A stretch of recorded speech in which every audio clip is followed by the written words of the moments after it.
We got any sports fans in the audience? March Madness going on? Well, welcome. So our next speakers are doing some really transformative things, and they're turning their customers into fans for life.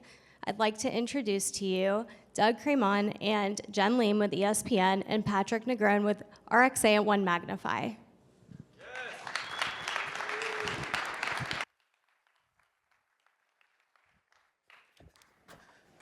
Thank you all. We appreciate this and the opportunity.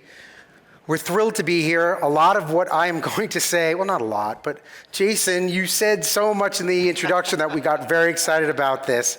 So I led in the earlier session with the Maya Angelou quote, and I think that's really what this is all about. When we talk about how we work with our fans, and we call our customers fans, we want to make sure that every single opportunity we have with them is one that is an emotional connection. And it is based on that Maya Angelou quote, where we all agree, people, what they say and what they did, most people don't remember. They will remember how you made them feel.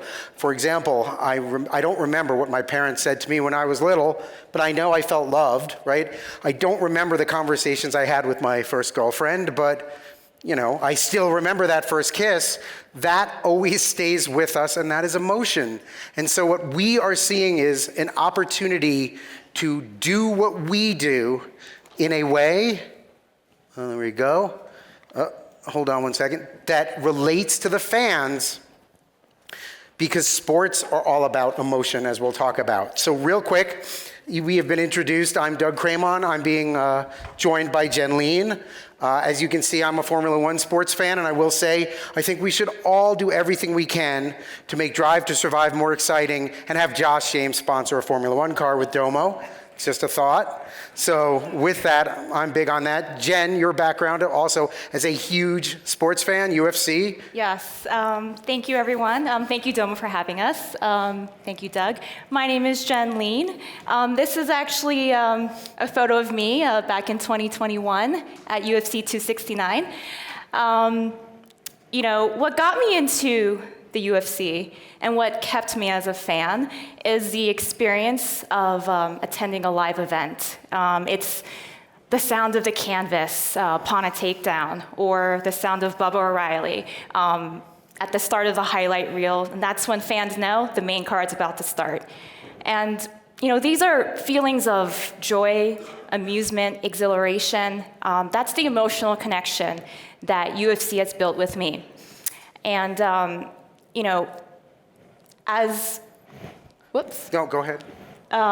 So as I'm here with you today, you know, it marks 5 years with being at the Walt Disney Company, being on Doug's team, and that's another emotional connection there. It's one of feeling acknowledged at the workplace, feeling motivated, feeling engaged to talk about and share with you projects that we work on, like the one we'll be talking about today. So Doug, let's talk more about emotional connections. Yeah, and you were just talking about UFC, and as we see here, this is something that we're familiar with. Our leadership from when we started this project is talking to us, customer service, as trying to come up with a way to follow the emotion. Something that stands out in our world today, we deal with a lot of streaming. And I think for everyone here, you probably in the United States, in fact overseas for that matter, it's probably the same thing.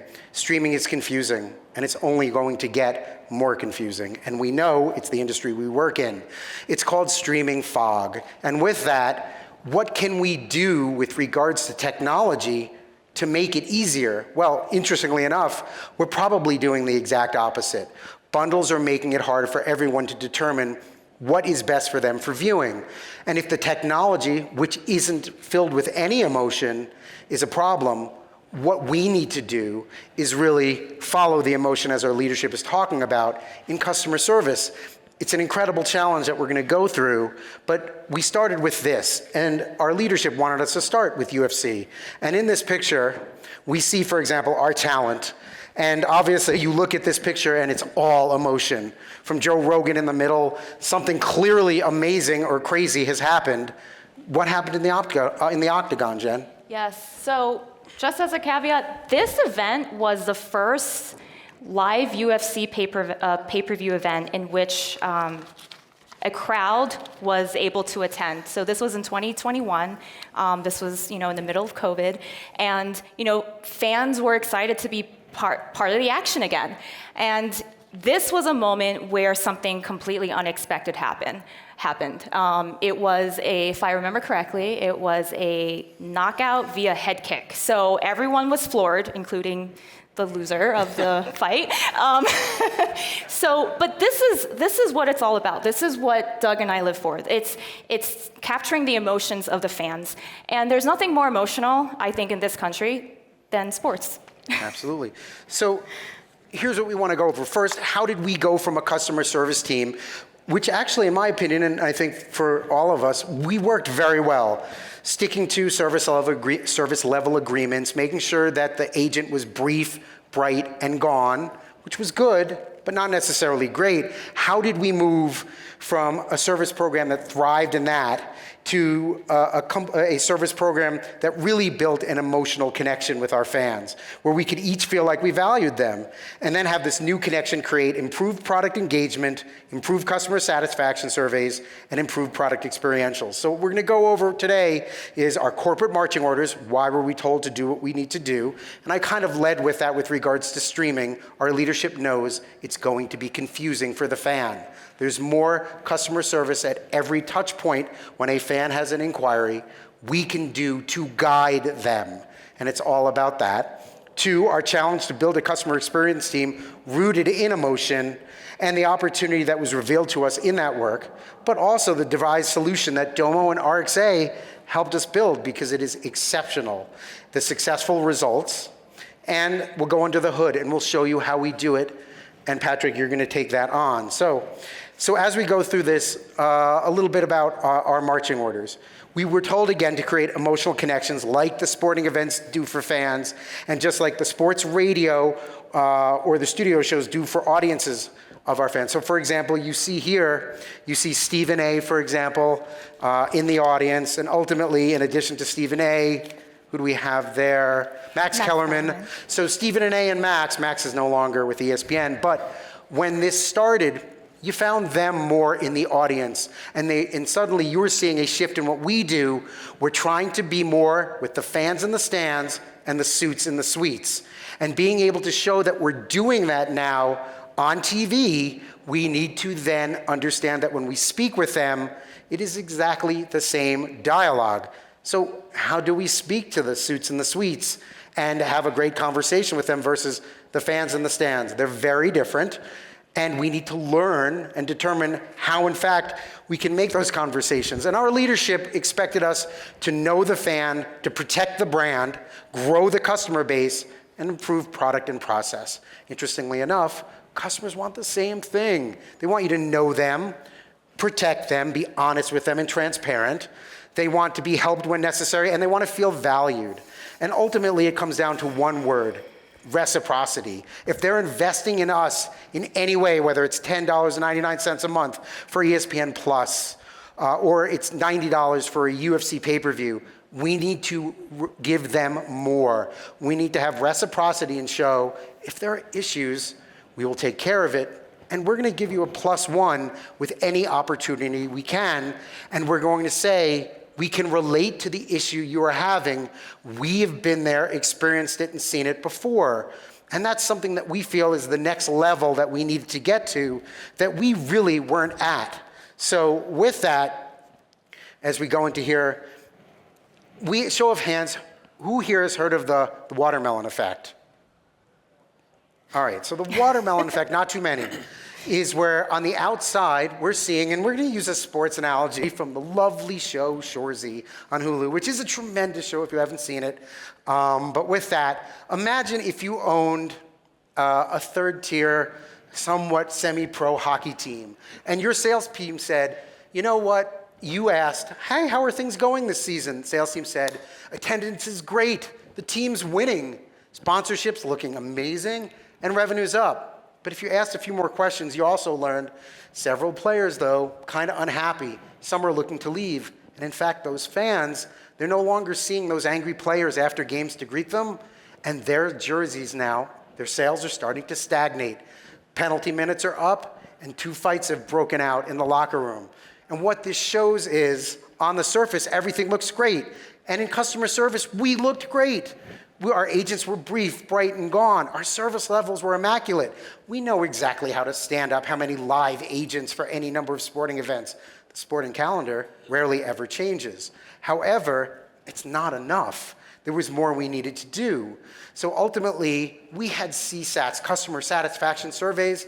They were good, but they didn't really reveal anything. And the ones that did, these were, again, hundreds to thousands we had to get every day if it was a UFC fight, or every week if it weren't.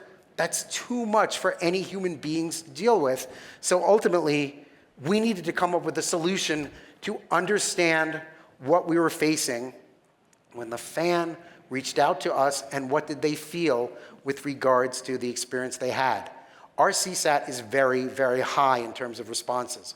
Why? Because with every customer satisfaction survey we give, we also offer a +1. So the engagement is strong. If the engagement weren't, this would be a whole different story. But with strong engagement, we're able to get so much more information from the customer, the fan, because we incentivize them to do that. So with this, let's just go on to the next one. We wanted to identify opportunities where we could really feel like what mattered to the fan mattered to us.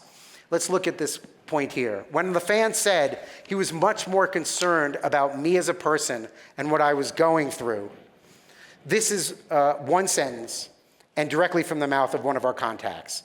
And in this response, the fan's saying, you know me, ESPN, you understand me and what I've been going through. You have my back, and that I appreciate it and I appreciate you. This is what we wanted to capture and bottle. It's this sentiment, it's the essence of a fan experience with our customer service that's not just good, but it's great. And so this is the magic elixir that we needed to capture. And I'll also note conversely, in the interactions that were just downright awful, we needed to capture those as well and address those immediately. So in this project, we identified really 3 things as our opportunity. 1, we needed to analyze fan conversations to replicate their success. And this entailed real-time keyword retrieval to enhance analysis of customer reviews at scale of hundreds to thousands each day. 2, we needed this analysis to uncover conversational insights to improve customer engagement, using large language models to extract meaningful patterns and sentiments. With this, we could create logical and repeatable conversational models for care specialists to use with our fans in similar situations across every situation. And then 3, we could compare this to what we were doing before and the results based on what we found of what we were doing with this model, and find the success with regards to improved revenue, image, productivity, efficiency, safety, security, and stability. And that was really the magic that we needed to do. So with that, if you think about it, it applies to all customer service. And again, I'm a customer service practitioner. I don't know SQL, Python, R, Shiny, any of that. And it's not my job to do that. However, I also have a team. We're not terribly huge, and although our name is ESPN, and yes, we're owned by Disney, and it's a corporate behemoth, we're pretty small. So I look to partners like RXA, OneMagnify, and Domo to force multiply. We didn't have the wherewithal to be able to create these models with catharsis scoring, something we're going to talk about, to get to the answers that we needed to identify these were the best conversations, not just good, the best we've seen in the reviews. Then we go through the back and forth, the full conversation with these fans, and we allow agents to pirate and modify those to make them their own, keep it authentic, and then repeat that. Because when these agents come out of training, they're new. And after 2 weeks of, let's say, fantasy sports certification, which is incredibly expensive and incredibly difficult, if we have you, we wish to keep you. And this customer service applies to wherever you might be working in customer service. If you've trained an agent, they're expensive. How do you keep them? And one further, also the AI. So we have chatbots. We call our chatbot Bot Van Pelt, like Scott Van Pelt, and kind of looks like Scott Van Pelt, our talent. Bot Van Pelt right now, not the smartest bot, right? we're on the precipice of generative. We need to make sure that our bots are authentic and have similar conversations with fans, just like our live agents do. That means our agents will become super specialists, and our AI, the bots, will handle the low-hanging fruit, but still sound organic and authentic. And that is what we've been trying to do with this work. Let's go a little bit deeper. Jen? Yes. There we go. Thank you, Doug. So CSAT has been ESPN's resource to learn about our fans in a more meaningful way.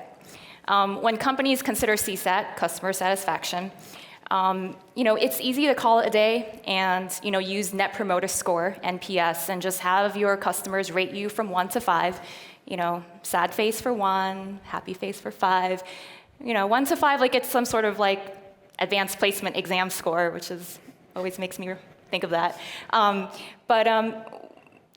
If that's all we did at ESPN, we would never be able to build a relationship with our fans. Not the ones where we made them feel like we were more concerned with them as a person, as the last slide indicated. So by gathering both care agent and product feedback in the example of a CSAT survey on the left-hand side, we are transcending our customer satisfaction model. And it goes beyond just a number, because now we have the words, the feedback from our fans.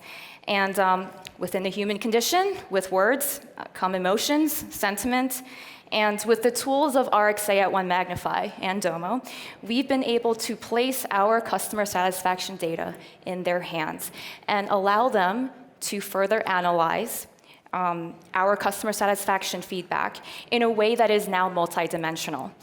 It is now emotional and from functional perspectives. If we looked at the feedback one-dimensionally, sure, could our care agent feedback support us with increasing morale, quality training, educational purposes? Yes. On the surface, product feedback, we could share that with marketing, product and engineering, but we're going deeper than that. So by capturing this data, RXA at OneMagnify and Domo are capturing emotional momentum. So you're going to hear the word emotional a lot because we are making a connection with the words of our fans. So that is the common denominator here. Whether it's me at T-Mobile Arena or whether it's a fan who finally gets connected to ESPN content on the streaming device of his or her desire, the common denominator is that we all experienced a moment of amusement, of surprise and joy, and we get to capture that. I want to introduce catharsis scoring. This is a metric that will aggregate the differentials, the deltas of a range of either positive or negative emotions. Patrick will divulge and share how that is calculated and how it's measured. And this model has helped us capture those positive moments, the ones where we get to identify those positive experiences that our fans have shared with us. All right. More about the catharsis scoring. Catharsis scoring helped us identify a very particular emotional connection. And we get, as Doug mentioned, tens of thousands of fan feedback on a monthly basis. And as a part of the Walt Disney Company, we'd be remiss if we didn't do more than just entertain with sports content. We are also storytellers. And ESPN tells the story behind the sports. But there is another story beneath that. And it's the one that happens between the fan and the company, the fan and the brand, and the fan and the care agent. And so when all a fan wants to do is engage with ESPN, whether it's watching sports, playing fantasy, listening to a podcast, all they want to do is engage with us. And we're here to capture those moments, tell the stories about the fans who bonded with our brand in an unexpected way. Because nobody's going to tell a story or share a story when they expected a particular outcome. The most truly compelling ones are the ones where the fan had a moment that they least expected, that they were moved in some way, delighted and surprised by an experience and interaction with us. So I want to share a story that a fan contacted us. This was over the Christmas holiday, reached out to ESPN Fan Support. After his house had burnt down, he and his family ended up displaced over the holidays, and reached out to us and wanted to watch some ESPN. Who would have thought that that was his spot while he's trying to, figure this out with his family under these circumstances, under these dire, unexpected circumstances. And our care agent, Andrew, handled this phone conversation, though handled really does seem like an understatement. And I want to go through the words from the fan himself, because it's quite a compelling story. So, from the words of the fan, I became fragile and filled with anxiety from the displacement. Hearing his voice, the care agent's voice, I began to break down, but he assured me everything would work and everything would be okay. He was much more concerned with me as a person. Easily corrected my accessibility to ESPN, assured me that everything would be okay. He listened to me cry this morning. The level of human kindness willingly given by Andrew, far above anything I've ever experienced from a company-customer interaction. I'm truly grateful for his support. Many things were different for our family this Christmas, but I will forever remember Andrew. So, when Doug and I found this interaction through the Catharsis scoring, we couldn't believe it. We couldn't have made this up. Without Catharsis scoring, I might add, it could have taken a month for us to even find this. So the scoring found it immediately. It allowed us to act on it. So for example, the video you saw in the beginning was us thanking one of our fans with a quick video that we made. Yeah, we're blessed at ESPN with the tool sets to be able to make quick videos like that. And that's a blessing, but to be able to offer, gratitude and thanks and congratulations to such an agent, anyone can do in customer service. To be able to do it in the moment, it matters, and then to pirate and modify everything about that back and forth to determine how other agents could emulate, mimic's not the right word, but emulate and make it their own is important, because when other individuals are in a fraught situation trying to find a live event, because sports moves at the speed of live, which means if you are missing something, you are filled with rage because you can't access it. That's our job to then say, we got you, we will make it right. And we want our fans to understand when we use terms like, I appreciate that when they give us information, and I appreciate you, they mean two different things. They need to know when to say those. You don't just say it across the board. We're learning when to use certain statements to get a better result. Thank you for that addition, Doug. So yes, through RXA, OneMagnify, through Domo, we were able to capture this moment. And it's an extraordinary moment, and we were able to give this fan a glimmer of hope, something so unexpected during this time, and a moment that this fan will never forget, and he'll always have this connection to the ESPN brand. All right, let's get into more detail about Catharsis scoring. Like we mentioned, we identified it. We identified the previous interaction through Catharsis scoring, and out of tens of thousands of fan responses, what we just talked about might have been missed by a human, that human being me. But let's consider how and where Catharsis scoring lives in our CSAT model. So our feedback cycle, it serves two objectives. Our first objective is to reward and recognize top-performing care agents. Secondly, we want to identify areas of opportunity where we can refine our products and services. And in our world, when Doug and I are able to do both, this is added value and added utility for our fans. The first few steps of this process, of both life cycles, include receiving and resolving the fan inquiry. So ESPN Fan Support, the ESPN motto is to serve fans anytime, anywhere. So you can reach us by texting us, emailing, calling us, live chatting with us, social media, our chat bots. We make ourselves accessible and reachable to our fans on their terms.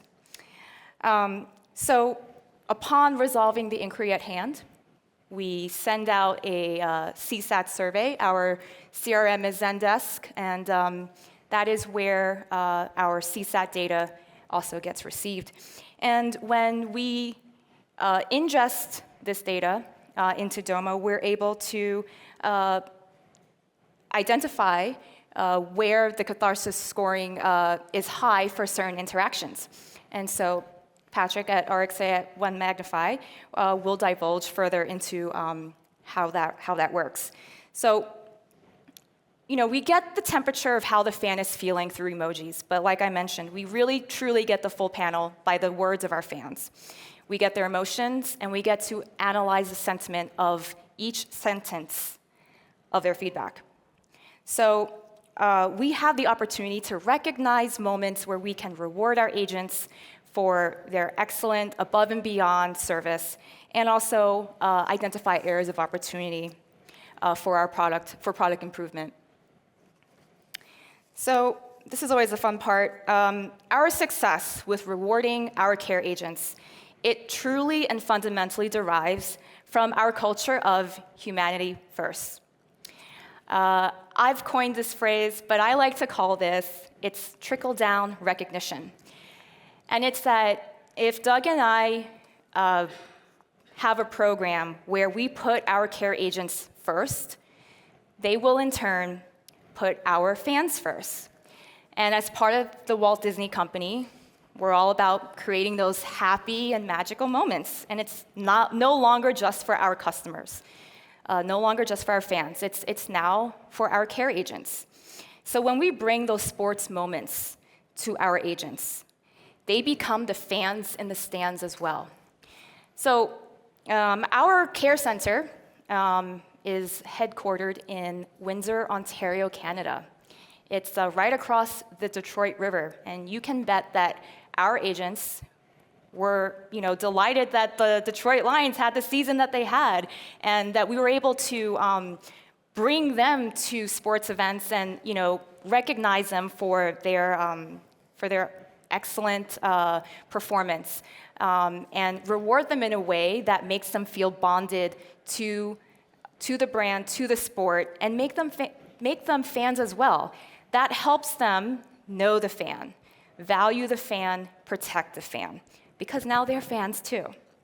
So we notice that our culture perpetuates, it sustains, and maintains a culture that we've been able to lower our agent churn, increase our CSAT numbers.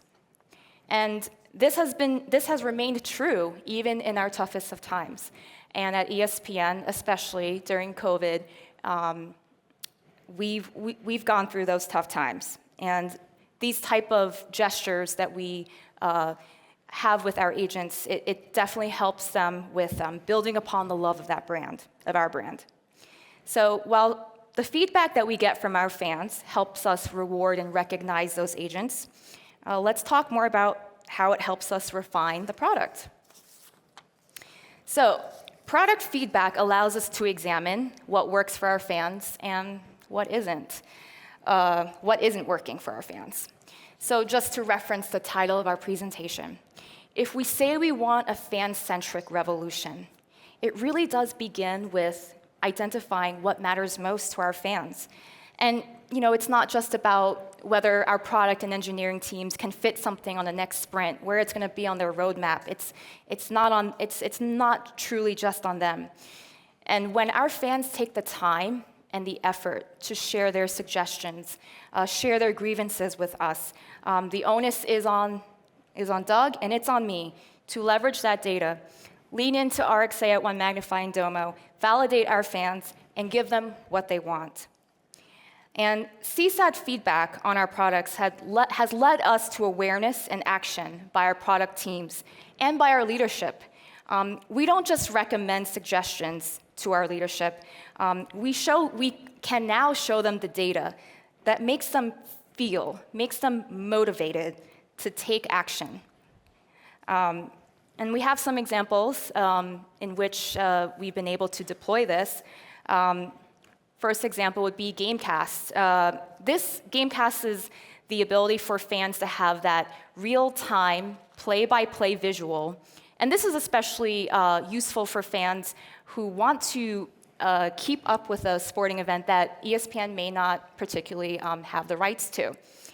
We saw this with LG TV, with LG Smart TVs, where there was a gap between the ESPN app compatibility with LG Smart TVs. And because we were able to get that care data to motivate our product and engineering teams to get on it. Because when you get the LG Smart TV for Christmas, you want to watch your sports. Other examples is our support token. Now, every text message conversation fans have with our care agent carries a support token.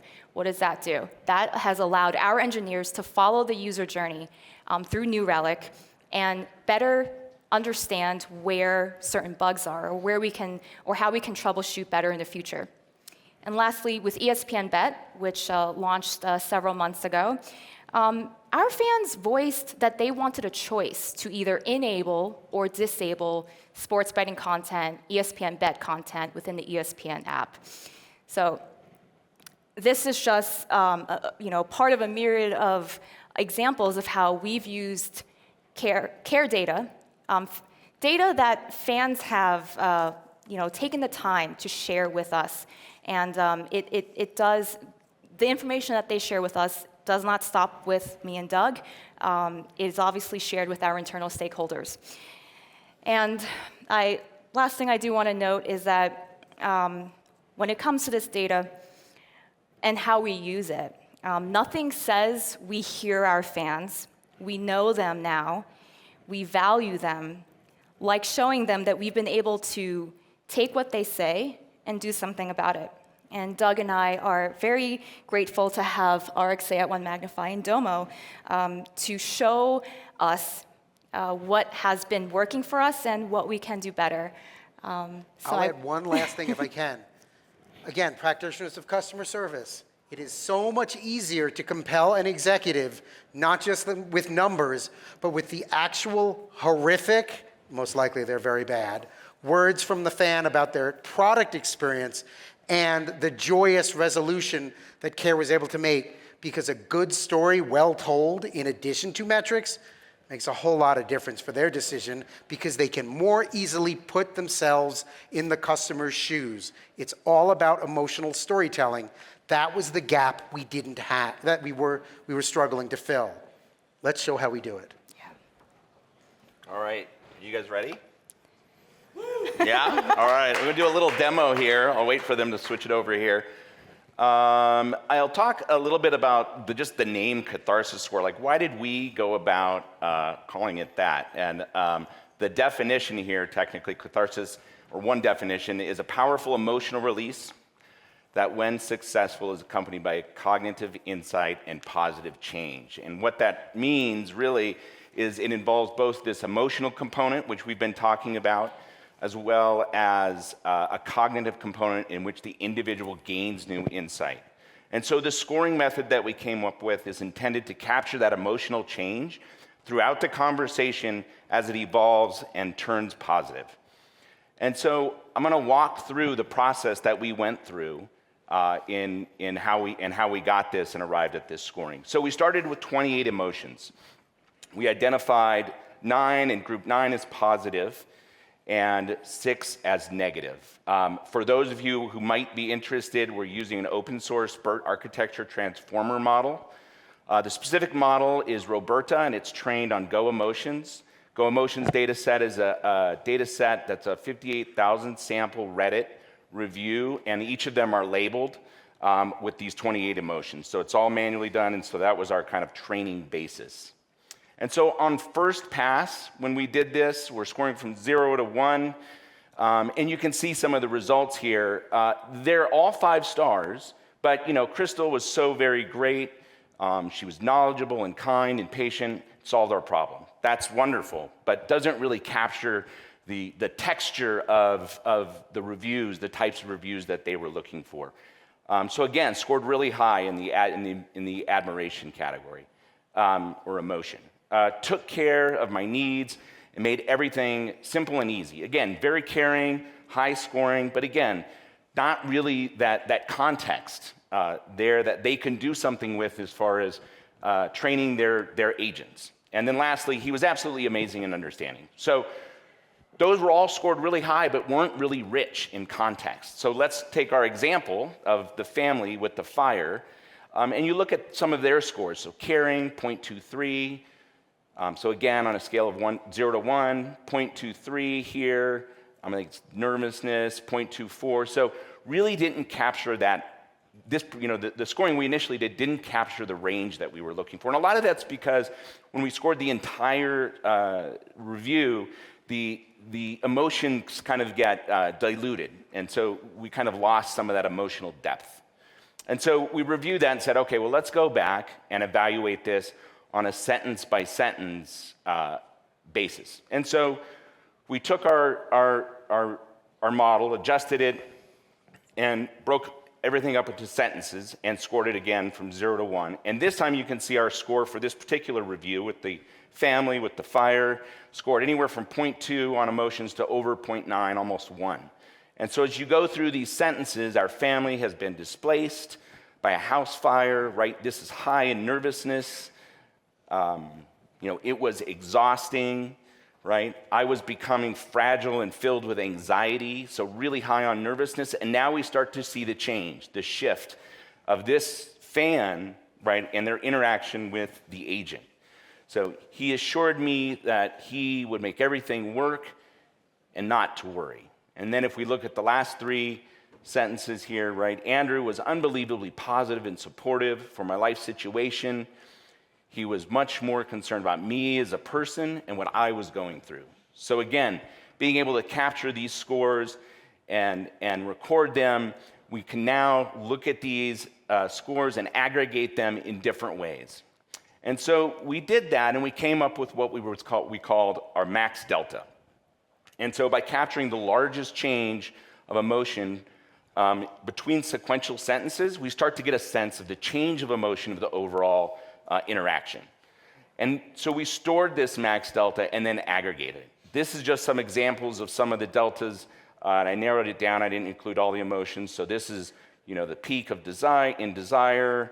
This particular sentence has the largest in surprise. So again, admiration and approval, sentence 8, and then that sentence 9 that we looked at earlier was the largest in caring.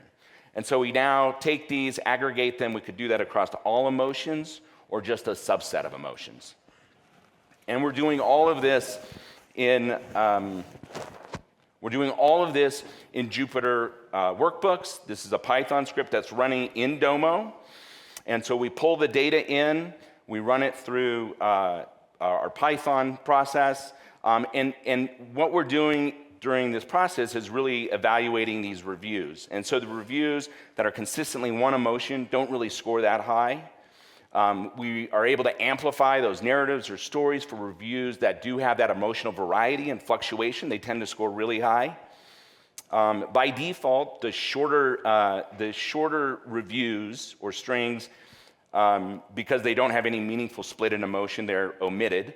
And so then we use these in combination with other methods to zero in on the stories that we want.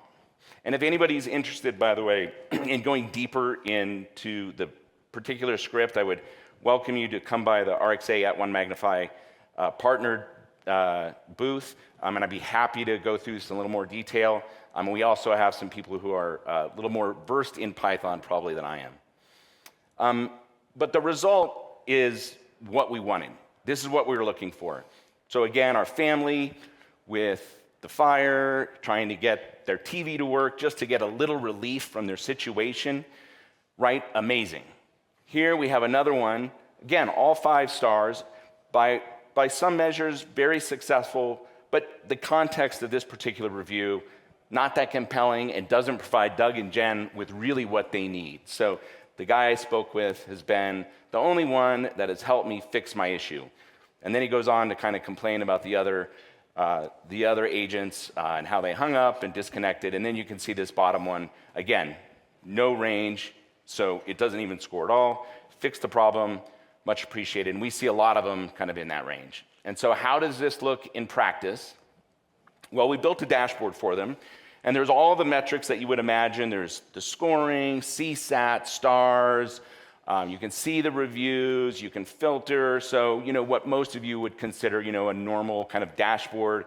But this is really, in my mind, the kicker. So in this particular sample, we have about 8,000. But I think now we have over 15,000 reviews. And John and Jen have to go parse through those reviews one by one, and even if you narrow them down to 5 stars, there's still thousands, and there's hundreds, if not thousands, coming in a day. And so in order to make that really manageable, it just wasn't. And so here, they're able to click on the amazing button, and thousands of reviews immediately goes down to 69, and you drill in, and sure enough, the one at the top is our family with the fire, and with Andrew, who was so successful in helping them through that situation. But we have others, and this is one of my favorites. If I were an agent for the CIA or MI6, I would want Brandon as my guy in the intel van, dishing out the important intel to me through my earpiece. I trust him that much just from our one interaction. So again, how do you can't make that stuff up, right? This guy was so impressed by his one interaction with Brandon, that he felt compelled not only to leave a review and a rating, but to write something like this, to really get his point across. And this is something then that Doug and Jen and their team can take and pirate and modify for other agents to say, if you have an interaction with this product, these are the types of things you can say. These are the paths that you can use to get a successful outcome. Well, we didn't stop there. And we're not super creative with names, so we have amazing and stinkers. And so the stinkers are, as you would imagine, the ones that maybe didn't turn out so good. And so this top one, again, interesting in that it is a successful outcome. The fan got what they wanted by some measures, right? It was a quick interaction, successful outcome, green on the outside, but when you dig in, it's a watermelon, so it's red, right? The service rep, rather than just directly tell me the answer to the question I need to answer, talk down to me like I was a child. I didn't appreciate being spoken to in a condescending manner when all he needed to do was remind me that my subscription was through Amazon. It's not a big deal to just be normal. So again, clearly the fan felt an emotional response, but in this case, not a good one, not the one that they're looking for. And probably with a little bit of coaching, a different approach, this could have been a 5-star amazing rating. All right, well, again, I want to thank Doug and Jen for giving us and trusting us, honestly, to do this work. They came to us actually in November. Doug came up with this idea, and he said, it would be great if we could just do this at Domopalooza. And we didn't even have data until, I think, December. So we said, sure, why not? We can get it done. And so I'm really proud of our team of data scientists. I'm proud of our solutions engineers and leadership. And I also want to thank Domo. We did all this presentation. It is in App Studio, which just released this week, which is fantastic. And a reminder that all of this is being done in Domo in Jupyter Notebooks. So with that, I'll turn it back over to Doug and Jen. We know we're at time, so we want to say, first of all, thank you so much. Again, we're here to talk about, under the hood and just what we're doing with this. We'll be outside, and we're happy to take any questions you may have. Thank you so very much. We appreciate it.